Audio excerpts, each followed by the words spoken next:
ശബരിമല സ്വർണ്ണക്കൊള്ളക്കേസിൽ തന്ത്രി കണ്ഠരര് രാജീവർക്ക് ജാമ്യം ലഭിച്ചതിനെതിരെ അപ്പീൽ നൽകാൻ തീരുമാനിച്ച പ്രത്യേക അന്വേഷണ സംഘം ഹൈക്കോടതിയിലാകും അപ്പീൽ നൽകുക. തെളിവില്ലാതെയാണ് തന്ത്രിയെ അറസ്റ്റ് ചെയ്തതെന്ന കൊല്ലം വിജിലൻസ് കോടതി നിരീക്ഷണത്തെ തുടർന്ന് അപ്പീൽ ഉടൻ വേണ്ടെന്നായിരുന്നു ആദ്യ തീരുമാനം.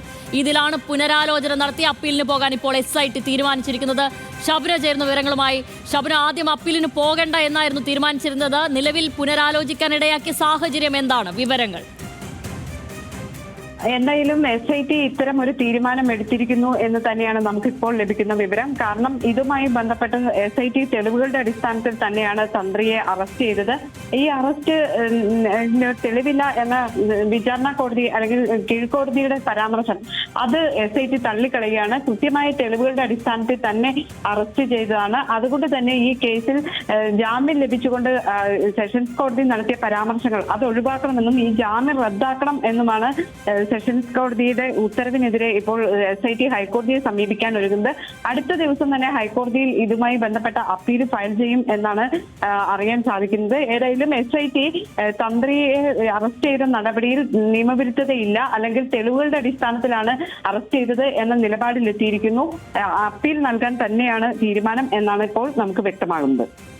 പക്ഷേ SITക്ക് തെളിവുകളൊന്നും ഹാജരാക്കാനായില്ല. തെളിവിന്റെ ഒരു അംശം പോലും, കണിക പോലും ഇല്ല എന്നായിരുന്നു കൊല്ലം വിജിലൻസ് കോടതി നേരത്തെ ജാമ്യം അനുവദിച്ചുകൊണ്ടുള്ള ഉത്തരവിൽ പറഞ്ഞിരുന്നത്. ശബന, അപ്പോൾ ഇത് ഹൈക്കോടതിയിൽ അപ്പീൽ നൽകുമ്പോൾ SITക്ക് അതൊരു ഇനി ആ തെളിവുകൾ കൂടി ഹാജരാക്കിയായിരിക്കുമോ SIT അപ്പീലിനായി മുതിരുക? അതായിരിക്കുമോ SITയുടെ ശ്രമം?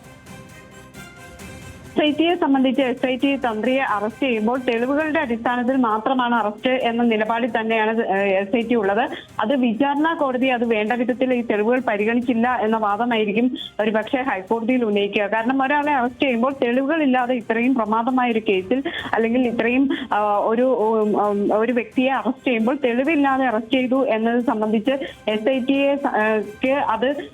SITക്കെതിരെയുള്ള ഒരു പരാമർശമായി കൂടി തന്നെ എടുക്കേണ്ടി വരും. ഈ ഒരു സാഹചര്യത്തിൽ കൂടി ഒരുപക്ഷെ ഹൈക്കോടതിയെ ഇത് ബോധിപ്പിക്കാൻ, ഈ തെളിവുകൾ ഉണ്ട്, തെളിവുകളുടെ അടിസ്ഥാനത്തിൽ തന്നെയാണ് അറസ്റ്റ് ചെയ്തത് എന്ന് ബോധിപ്പിക്കാൻ കൂടിയാകാം ഈ തീരുമാനം മാറ്റിയിട്ടുണ്ടാകുക. ഏതായാലും തന്ത്രിക്ക് സ്വാഭാവിക ജാമ്യമായിരുന്നില്ല ലഭിച്ചിരുന്നത്. കാരണം മറ്റ് പ്രതികൾക്ക് 90 ദിവസം ജയിലിൽ കിടന്ന സാഹചര്യം കണക്കിലെടുത്ത് സ്വാഭാവിക ജാമ്യം ലഭിക്കുമ്പോൾ തന്ത്രിക്ക് തെളിവുകളില്ല എന്നതിന്റെ അടിസ്ഥാനത്തിൽ ജാമ്യം കൊടുക്കുകയാണ് ചെയ്തത്. പക്ഷേ SITയെ സംബന്ധിച്ച് അതൊരു വലിയ തിരിച്ചടി തന്നെയായിരുന്നു. ഈ ഒരു സാഹചര്യത്തിലാണ് തന്ത്രിയെ അറസ്റ്റ് ചെയ്ത നടപടി നിയമവിധേയമാണ് എന്ന് തന്നെ ചൂണ്ടിക്കാണിച്ച് SIT ഹൈക്കോടതിയിൽ അത് ബോധിപ്പിക്കാൻ ഒരുങ്ങുന്നത്. ശരി, ഷബ്ന സൂചിപ്പിച്ചതുപോലെ SITക്ക് ഒരു വലിയ തിരിച്ചടിയായിരുന്നു. തെളിവിന്റെ ഒരു കണികയില്ല എന്ന് പറഞ്ഞ് 41 ദിവസം ജയിലിൽ കിടന്ന തന്ത്രി കണ്ഠരര് രാജീവർക്ക് ജാമ്യം അനുവദിക്കുന്നു. അത് മറ്റ് പ്രതികളെ പോലെ ആയിരുന്നില്ല, സ്വാഭാവിക ജാമ്യമായിരുന്നില്ല. 41ാമത്തെ ദിവസം ജാമ്യം അനുവദിക്കുന്നു. തെളിവുകൾ ഹാജരാക്കാൻ SITക്ക് ആയില്ല എന്ന് പറഞ്ഞുകൊണ്ട്, തെളിവുകൾ ഹാജരാക്കാനുള്ള തെളിവുകൾ ഇല്ലാതെയാണ് അറസ്റ്റ് ചെയ്തത് എന്നും പറഞ്ഞുകൊണ്ടായിരുന്നു. അതിനുശേഷം വലിയ രാഷ്ട്രീയ വിവാദങ്ങളും ഇതിനു പിറകെ ഉയർന്നു വന്നിരുന്നു. നേരത്തെ അത് കോൺഗ്രസും BJPയും അടക്കമുള്ളവർ തന്ത്രിയെ അറസ്റ്റ് ചെയ്തതിന് SIT പൊതുസമൂഹത്തോട് അത് വിശദീകരിക്കണം എന്ന നിലയിലേക്ക് കൂടി കാര്യങ്ങൾ എത്തിയിരുന്നു. ആ ഘട്ടത്തിലാണ് നിലവിൽ ജാമ്യത്തിനെതിരെ SIT ഹൈക്കോടതിയിലേക്ക് പോകുന്നത് എന്നുള്ളതാണ് വിവരം. ശബനയാണ് ഈ വലിയ വാർത്തയുടെ വിശദാംശങ്ങൾ നൽകിയത്.